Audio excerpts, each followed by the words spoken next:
Уште една странска компанија ќе отвори своја фабрика во Велес. Инвестицијата вчера ја најави премиерот Никола Груевски. Во својот говор за отворањето на фабриката Маркарт, тој откри дека во тек се интензивни преговори со инвеститорот. Според првичните проценки, новата фабрика е предвидено да обезбеди вработување 1000 велешани. Како влада работиме на привлекување на уште една крупна инвестиција во овој град, која што треба да обезбеди околу 1000 вработувања, која што ќе биде веројатно браунфилд инвестиција во постоечка напуштена фабрика, на која што активно работи министерот Джери Наумов, кој денеска е присутен, и за која се надеваме да се реализира наскоро. Значи, стојам на она што го кажа во спортскиот центар Борис Трајковски, во меѓувреме работите се движат во добра насока, во добар правец. За сега никој од надлежните не открива во кој објект ќе биде сместена новата фабрика. Неодамна, Општинскиот совет донесе одлука за изменување на урбанистичкиот план каде се наоѓа поранешната фабрика Порцеланка. Претходно, објектот го посетија и владини представници. И покрај ова, од локалната самоуправа не откриваат детали за најавената странска компанија. Јас се надевам дека во Велес ќе дојде уште една фабрика ќе дојде во Велес, уште еден производствен погон ќе се отвори во нашиот град. Очекувам да дојде во текот на оваа година тоа да се реализира. И јас мислам дека доколку се оствари таа инвестиција во нашиот град, значително ќе го подобри стандардот во општина Велес. Влез на странски капитал се очекува и во новопроектираната индустријска зона Мамутчево. Според локалните власти, отворањето на новите фабрики значително ќе го намали бројот на невработени во градот.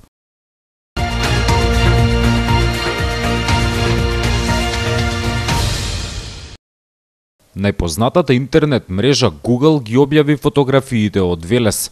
Со нив е овозможена опцијата Street View, односно уличен поглед. Ова овозможува корисниците на Google од целиот свет да го видат Велес низ фотографии од 360 степени. Така, секој објект во градот може да се види од 4 страни. Street View е многу популарна опција на Google Maps која беше промовирана во 2007 година и е веќе достапна низ 59 земји. Таа им овозможува на корисниците виртуелно да истражат и да се движат низ одредено мало преку панорамските слики направени на реално ниво од улицата. Опцијата е овозможена исто така преку Google Earth и преку мобилната верзија на Google Maps. Опцијата Street View на Google е достапна за поголем дел од градот, освен објектите на главните сообраќајници, преку фотографии од 360 степени можат да се погледнат и повеќе споредни улици. Инаку автомобилите на Google Велес го фотографираа во јуни. Неколку денови специјални камери поставени на 2 возила собираа слики за опцијата Street View.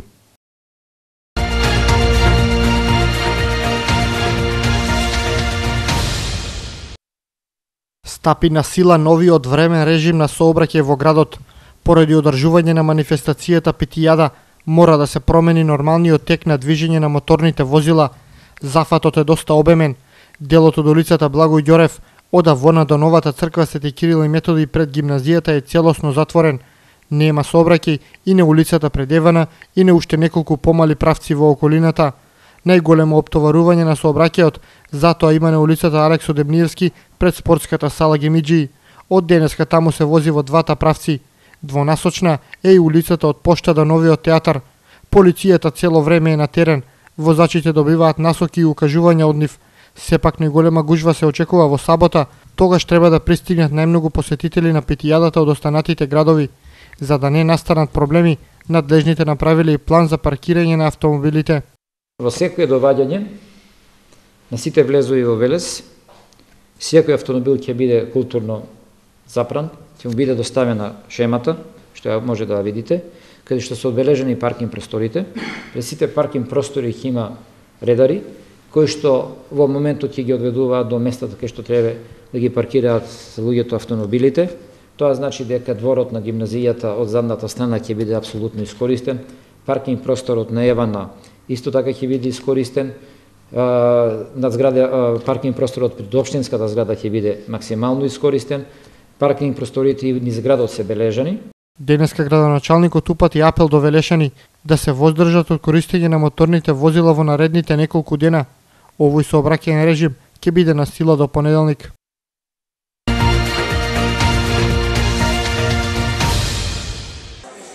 Четириесетина угостители ќе учествуваат на годинешната манифестација Велешка питијада. Фестивалот на пити и вино почнува утре напладне и ќе трае 3 дена. Од локалната самоуправа велат дека имало голем интерес за учество. Сите угостители побарале и поголем простор за своите штандови. Оваа година сериозноста на подготовките ќе видите и самите тоа што се бара плюс квадрат говори дека заинтересираноста е на повисоко ниво, значи се спремаат клупи, маси. Годинешната питијада е најмасовна манифестација што ја некогаш е организирала општината.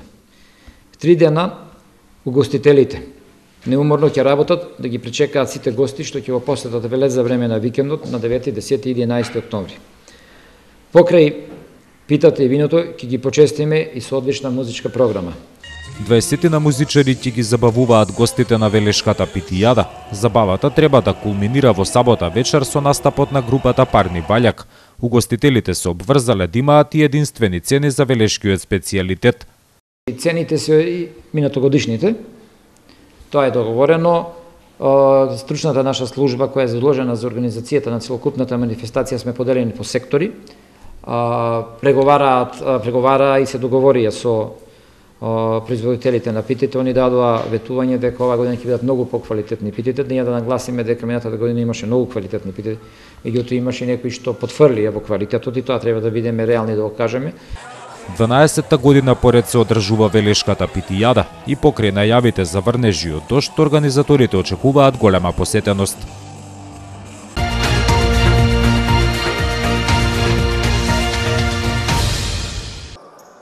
Тежок пораст на ракометарите на Борец во четвртото коло на машката ракометна Суперлига.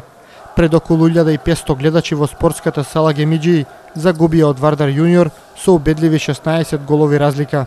Конечниот резултат гласеше 17:33.